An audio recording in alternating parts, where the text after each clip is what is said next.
नमस्कार बच्चों, आज मैं आप लोगों को समास रिवीजन कराने जा रहा हूँ।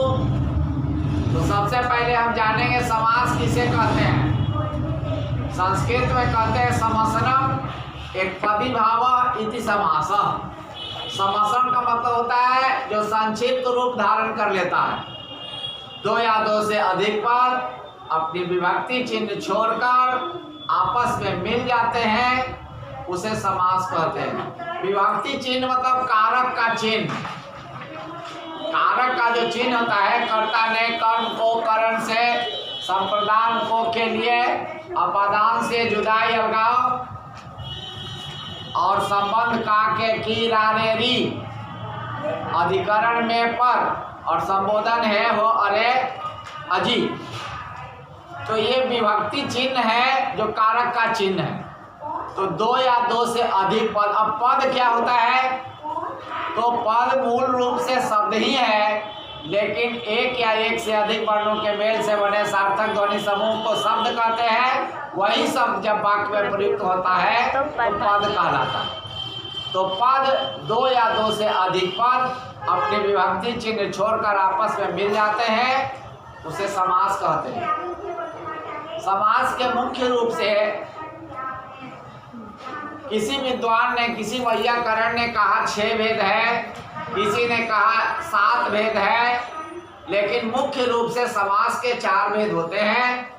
सबसे पहला समास है अव्ययभाव समास, जिसका पहला पद अव्यय होता है और अंतिम पद संज्ञा होता है, उसको अव्ययभाव समास कहते हैं। जैसे प्रतिदिन, इसमें दिन संज्ञा है और प्रति अव्यय है, प्रतिदिन अव्ययभाव समास। इसी तरह कुछ शब्द युग्म है, जैसे बीचों बीच, एक ही शब्द को बार बार कहा जाता है तो उसमें भी अव्ययभाव समास होता है। बीचों बीच, रातों रात, दिनों दिन, ये सब अव्ययभाव समास है।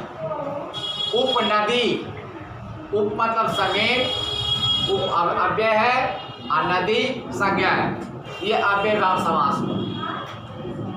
दूसरा है तत्पुरुष समास।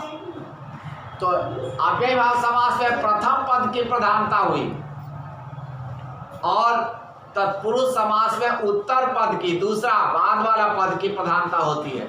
जिस समास में अंतिम पद उत्तर पद प्रधान हो उसको तत्पुरुष समास कहते हैं।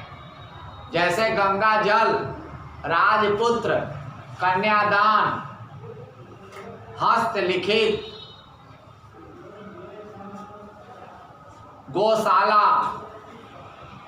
पथभ्रष्ट, कर्म कुशल, ये सब तत्पुरुष समास का उदाहरण है।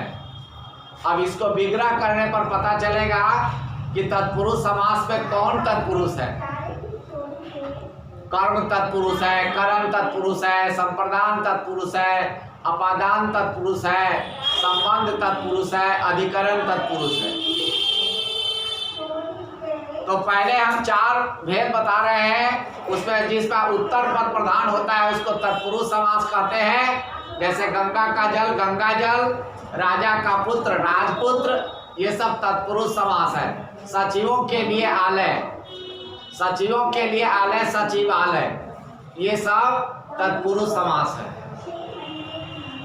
तीसरा समास है द्वंद्व समास। जिस समास में दोनों पद की प्रधानता होती है उसको तत्पुरुष समास कहते हैं। जैसे माता पिता, माता और पिता, संस्कृत में कहते हैं चार्थे द्वंद्व। च मतलब होता है और योजक चिन्ह से पद जुड़े रहते हैं तो उसको हम द्वंद्व समास कहते हैं। माता और पिता, माता पिता, दाल और भात, दाल भात, दही और चूड़ा, दही चूड़ा, बेटा और बेटी, ये बेटा बेटी, वेद और पुराण, वेद पुराण,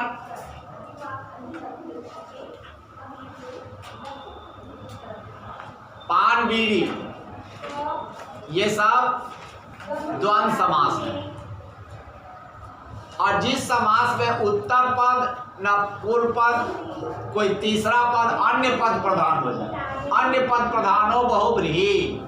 जिस समास में अन्य पद की प्रधानता होती है उसे बहुब्रीहि समास कहते हैं। जैसे बीना पानी, बीना है जिसके हाथ में, पानी मतलब हाथ में, अर्थात सरस्वती, न बीना प्रधान न पानी प्रधान, सरस्वती प्रधान हो गए, इससे इसको हम कहते हैं बहुब्रीहि समास। वो नहीं ऊपर में ये वाला